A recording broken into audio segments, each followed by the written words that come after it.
Hi, today we're going to talk to you a little bit about Sabbaths, how we work our Sabbaths, and all the different types of Sabbaths that we kind of can do. It's not just Sundays or a day a week necessarily. So we are going to talk about that and how that rest, those rest days, have been critical to our progress with business.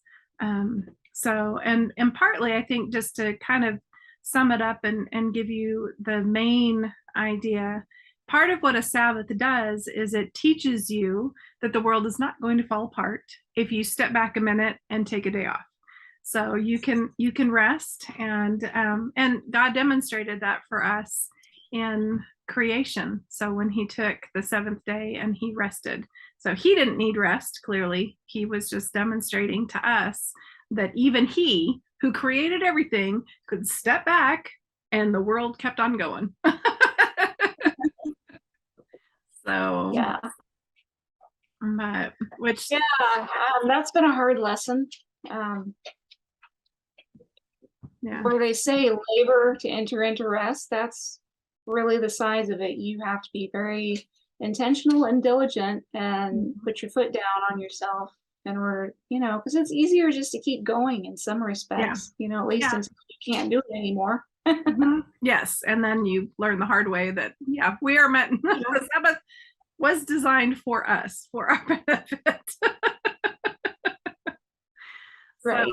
yeah, and I think Listen, that, go ahead. oh, I said, you and I are not the least bit legalistic about it. I Right. mean, it really is something for our benefit, not Yeah. something that we have to do. Yeah. And that's, for me, it's I started observing a Sabbath, and typically in grad school, and typically it was Saturdays. I think I started on Sundays, and then quickly realized that that just didn't really work for me. So Sundays, my brain is just kind of starting to ramp up and preparing for the week ahead. And so Saturday was a much better day for me. And that still holds true. It just kind of depends. And now I'm kind of even more flexible about it. I just try and make sure I have a day that I'm, or two. Yeah. If I can do it. But I noticed when I first got started doing it, and I don't even remember like any big revelation or big reason why I started doing that, but I noticed that I got more done in the 6 days than I did in 7. My grades were better. I did it. Everything was just a lot easier. So, as well as I had a bonus day. So like there were no downsides to this. There really are not. No, yeah. It acts like it's the worst thing ever, Yeah. especially entrepreneurs. And yeah, it kind of is. I don't know. For me, I don't really treat it as, I used to treat it as a crash day because I had a very physical job and I was doing the business. So yeah, I was very serious and intentional about Sundays doing nothing. Yeah. But the point I'm at now, I'm rested. I like what I'm doing. It's almost punishment to not do my business. So I think of it now as more of an obligation-free day. Like if I don't want to do something, I don't have to do something. Yeah. I try to set myself up so that I'm not cleaning house or, I have a nice place to just sit and be, and there's food available in the fridge that's not intense to cook or fix up or anything, that kind of thing. But, Yeah. and then Saturdays, I've morphed into more of that too, which, Saturday is the 7th day. So, Yeah. Growing up, my mom said, it doesn't matter when, as long as you take a day. So I've kind of held on to that. But, now that I can take whatever day, I'm taking Saturdays. But just taking a day a week is like the baby step towards the bigger things. I don't know how many years ago it was. Like God was kind of challenging me a little bit on how much I was working and doing and all of that. And I was already doing Sabbath, but Mm. he was bringing up the Shemitah. I mean, this was a long time before I ever actually started observing Shemitah, but I was like, oh, I can't take a year off. How does Like, that well, even what about work? every Yeah. 7? Yeah, I know. How does that work? I will tell you in a minute. Yeah. But, there was like maybe for 2 years, I did every 7th week off, at least to the extent that I could take it off, Mhm. which means I don't plan things during that week. I don't book things during that week. If something comes up, I take care of it. But, Yeah. and I was still in a really different place in my business. I was still working the day job. They don't just let you take every 7th week off. So I would do that, but I would, Yeah. I would go to work and come home and that would be it. Mhm. So yeah, which was better than getting up early and doing my business and then going to work about 6 a.m. and then working all day and then coming home and dealing with business. And Mhm. so it was a big break, Yeah. considering. So this year, we're 1 month as of this recording away from the end of the Shemitah year, which is the 7th year Sabbath thing. So I have done that more fully this year than I have previous years, and it's been pretty nice. Um, yeah, at this rate, I'm like, I don't even know how I'm gonna ramp back up to where I was, but maybe that's the point. Mhm. But yeah, I mean, it's if you ever wanted to prove to yourself how I don't know, dispensable, I guess maybe. I don't know if that's the right word. Um, the entire universe does not revolve around you. You can like Mhm. go do something for a while. Right. Yeah. Well, and I think, So yeah, I haven't been resting. I've been doing all kinds of other things that are fun. mhm. And I'm still, I am not at the point where I can totally put things on autopilot. I didn't prepare for my business to be off. I prepared for, like, I didn't plant a garden this year. I have food stocked up, so I got through the inflation period without having to buy a bunch of stuff. And, you know, and that's part of God's thing. If he's going to do an economic something or other, it's going to be during the Shemitah year. And if you do what you're supposed to be doing, you're going to get through that in much better shape than you would if you just ignored all of that. So, Yeah. yeah, that's been my big fun for this year. And for me, I didn't do the Shemitah year. I don't know that I knew. I mean, it's mentioned in the Bible, so yes, I knew about it in that context, but I don't know that I'd ever heard of anybody doing it. And I think you'd mentioned it before, but it just didn't click. Yeah. So until you started preparing, and partly just like where I was in my life and business and everything, I was like, okay, I can't do that. So I haven't done the Shemitah year, but I did find it's been really interesting in my garden. There are some things that I planted a year or two ago that came up by themselves, and they're doing better than the stuff that I actually planted in my garden. So there have been like little things where God's like, see, Which is the way it's supposed to be. You're not yeah, supposed to plant on Shemitah here, but you're supposed to eat whatever is just there naturally yeah, growing that just poofed. yeah. So, well, and interesting, there are Israeli melons is one of the things that's. But I planted them, I think 2 years ago. I could be wrong. I can't remember exactly, but yeah, they all of a sudden I was like, well, what's That's this awesome. growing? And they are trying to take over the world. Let me tell you. That's awesome. Yeah. Oh, but that's one of the things. And for me, I've been kind of working up to taking more time off. I'm one of those that worked until she couldn't. So I'm recovering for a lot of health things that resulted from me not resting, not taking time off, and getting away from observing the Sabbath, which I had stopped doing, and working ridiculous hours and all the things you're not supposed to do. So part of for me, I'm coming at this to warn you, please don't do that. It's no bueno. You are not helping yourself. You are hurting yourself. But I've started, and I started it a little bit last year. I don't think I did it every quarter, but I take a week off every quarter. So it's kind of about half the every 7 week. Mhm. 13 weeks in a quarter. So, and that's been delightful. One of the things that I'm working towards is getting somebody, because I still have to answer email and do that kind of stuff. So I just can't chuck everything and walk away from the computer.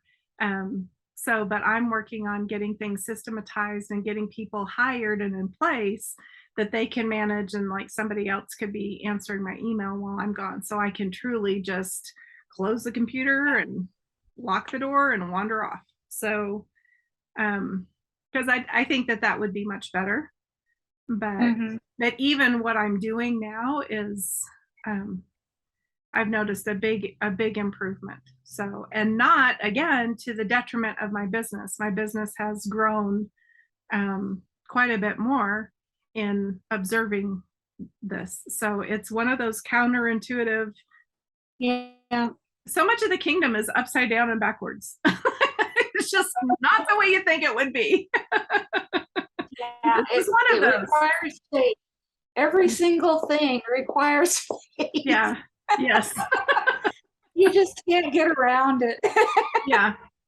And it's interesting, like those times have become a lot of, and we've talked a little bit about that in other videos, kind of time Renaissance times where I can hear from God better, and I get like really cool ideas. And so if I get like a cool idea, then I'll write it down, and I might, like, whatever I'm thinking about it, I might write it out and kind of play around with that idea. I don't and I think that's partly why I got into the trouble. I enjoy what I do. I like, I like what I do. So it is a challenge because I'm not doing something that I enjoy doing. But I do know that I do way better, and I can come back to it refreshed. I can see your brain is still working on it, even if you're not consciously aware of that. Your subconscious is still noodling out problems, and there have been a lot of times when I've like come back and I'm like, oh, well, of course, like that's what I need to do. So, and so it's great that for that kind of rejuvenation. And well, you said that, it's challenging that to not do the thing that you want to do. And I relate to that, but that's where we have to find other things to do that we like to do. And that's also challenging because we've had our head in the hole for a long time. And yeah. And so for me, you're going to be a more well-rounded person if you'll get out there and like go have a hobby or travel or something. Yeah, absolutely. And I think there's often, and for me, I have to keep my hands busy. Like I am not one to just sit and watch TV or whatever. I always have to be doing something. So my kind of default is to try and do like a big complex knitting or crocheting project or something like that, just because then I get interested in it, and it takes up time. It doesn't take a huge amount of concentration, so it's still restful, but it keeps me off of screens.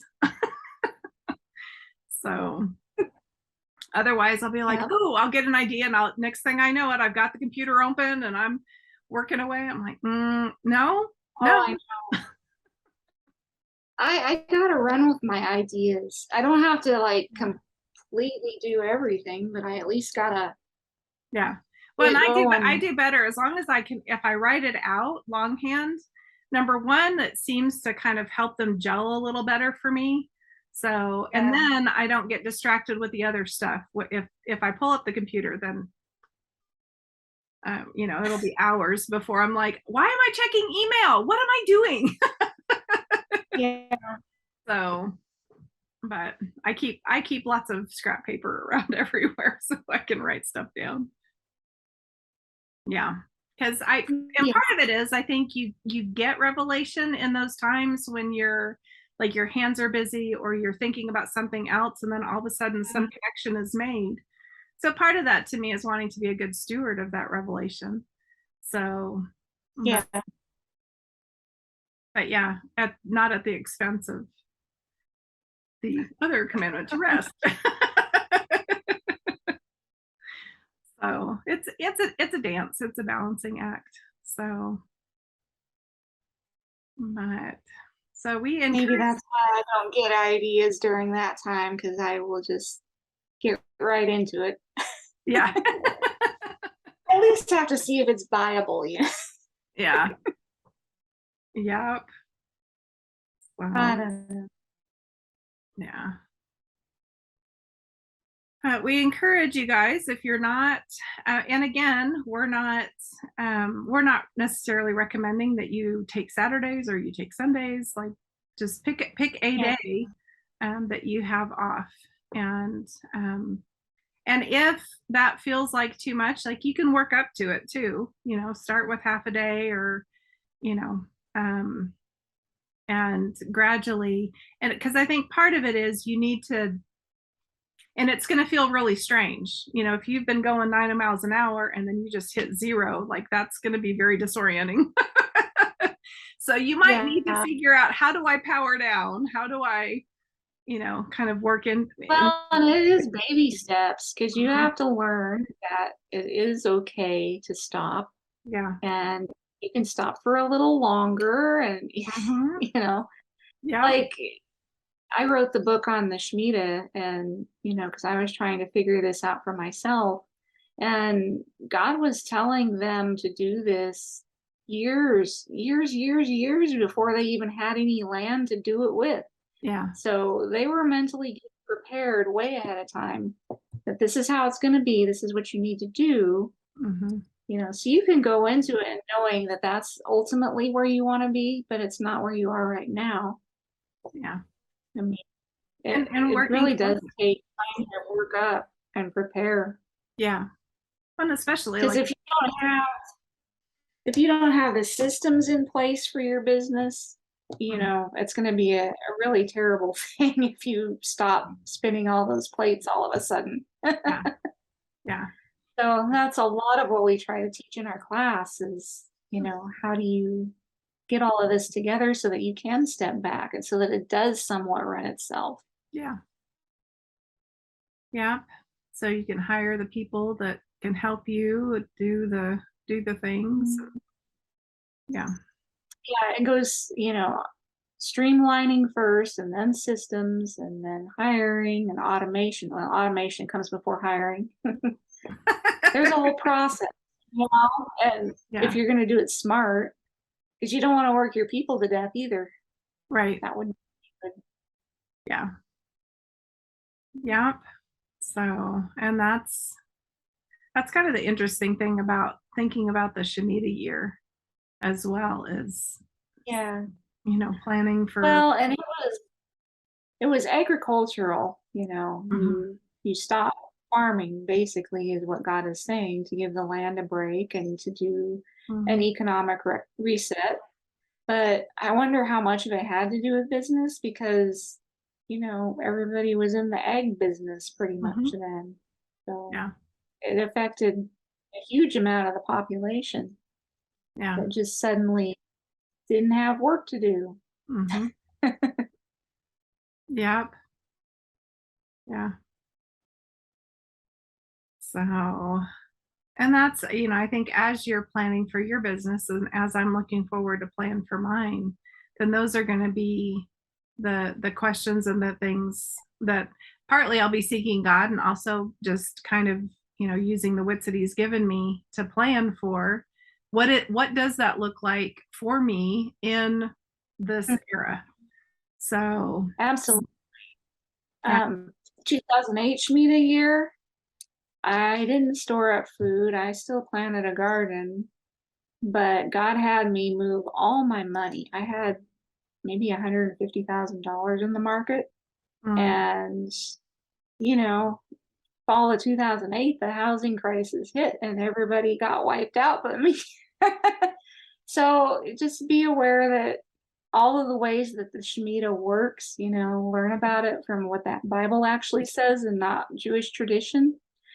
And, be listening. How does that need to work for me this year? In 7 years when another one comes around. Yep, we're a little too late for this year, but Right. But, it'll probably take you that long or longer to ramp up for the next one if you start now and if you're diligent now, yeah, to get and things especially if you're used to better. working, 7 days a week and all that, then it's going to take you a while to work in smaller rest times and seek the Yeah. Lord on, like we said, what that looks like for you. It may not be, not planting a garden. Maybe that's not something you do, so that's irrelevant Right. to you. Or but he will have a plan and a purpose for your life, and he set all of these things in place so that we could benefit and succeed. So we hope you take all of this to heart and develop a plan and a strategy for taking some time off. So wherever you need to start, that you start, or if you're adding more things. So, and then if you need help, like Seneca said, we talk a lot about systematizing and automating and helping people get all of those kind of processes in place for their businesses so that they can take time off and not have everything go crazy. Yeah. And if you are, it's kind of past the fact, but this is my book, Shemitah for Christians. I am not laying around in the hammock that much, despite on the cover, but I'm having fun. I'm doing stuff. Yeah. I'm doing a little bit of business, but yeah, it's been good for me. Yeah. So yeah, and that the book will help you get ready and kind of even just mentally start preparing for the next time. Yeah, there's like a years 1 through 7 what to do. So yeah. That'll be a good resource for you. All righty, well, till next time.